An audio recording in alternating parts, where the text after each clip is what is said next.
જય માતાજી દોસ્તો, આજે આપણે બનાવ્યા છે ટેસ્ટી અને સ્પાઈસી સોજીના ઢોકળા।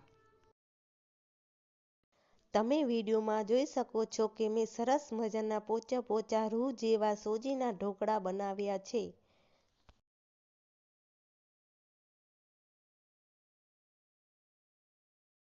આપણે સૌથી પહેલા લેશું એક વાટકો સોજી। એક વાટકો સોજી આપણે જે વાટકાથી સોજી લીધું છે એ જ વાટકાના માપથી આપણે દહીં પણ લેશું। હવે આપણે લેશું એક વાટકો દહીં।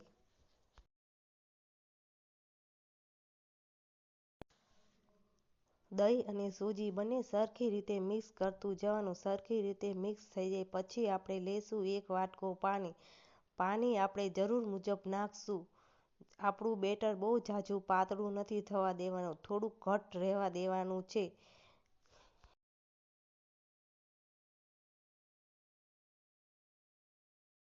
હવે આપણે વિડીયોમાં જોઈ શકીએ છીએ કે સરસ મજાનું બેટર થઈ ગયું છે। હવે બેટરને ઢાંકીને સોજીને ફૂલવા માટે 15 મિનિટ માટે ઢાંકીને રાખી દઈશું।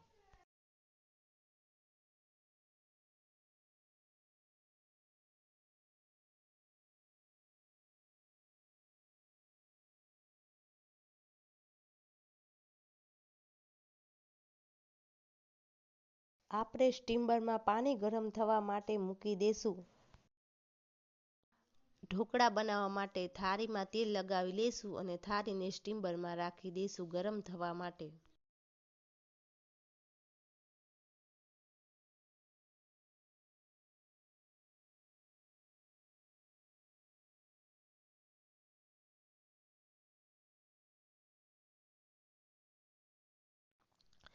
પંદર મિનિટ થઈ ગયા છે તો હવે આપણે જોશું કે સોજીનું ખીરું કેવું બન્યું છે।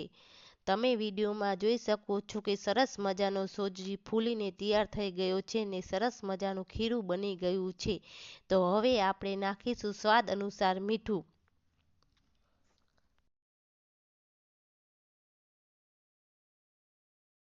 સોજીના બેટરમાં મીઠું સરસ રીતે મિક્સ થઈ ગયું છે। હવે સોજીના બેટરને જરૂરિયાત મુજબ આપણે સર્વિંગ બોલમાં કાઢી લઈશું। આપણે જેટલા સોજીના ઢોકળા બનાવાય તેટલા સોજીના બેટરને આપણે સર્વિંગ બોલમાં કાઢી લઈશું। હવે તેમાં અડધી ચમચી બેકિંગ સોડા નાખી દઈશું। બેકિંગ સોડા નાખ્યા પછી આપણે તેમાં પાણી નાખી દઈશું। બેકિંગ સોડા ન હોય તો તમે ઈનોનો ઉપયોગ પણ કરી શકો છો।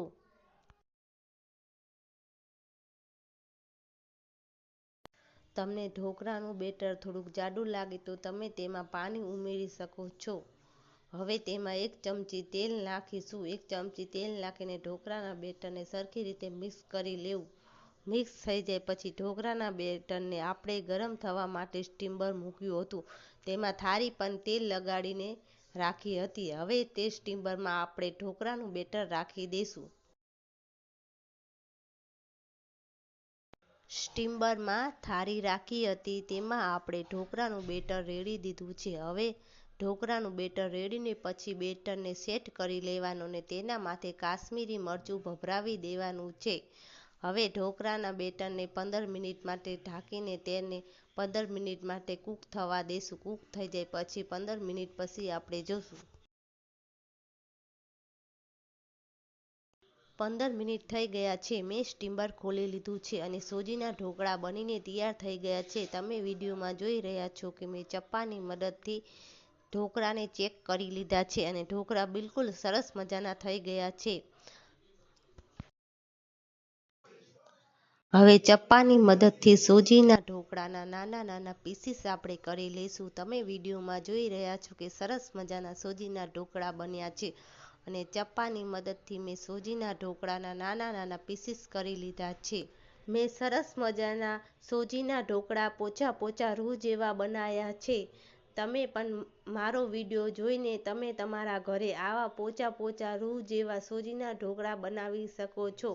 તમે મારા વિડીયો જોઈને લાઈક કરજો, કમેન્ટ કરજો અને સબસ્ક્રાઈબ કરજો અને કમેન્ટ બોક્સમાં જરૂરથી લખજો કે તમને મારો વિડીયો કેવો લાગ્યો અને તમે આ ઢોકળાને ગ્રીન ચટણી સાથે સર્વ કરી શકો છો। આવો જ વિડીયો જોવા માટે તમે મારી ચેનલને સબસ્ક્રાઈબ કરો, લાઈક કરો અને કમેન્ટ કરો।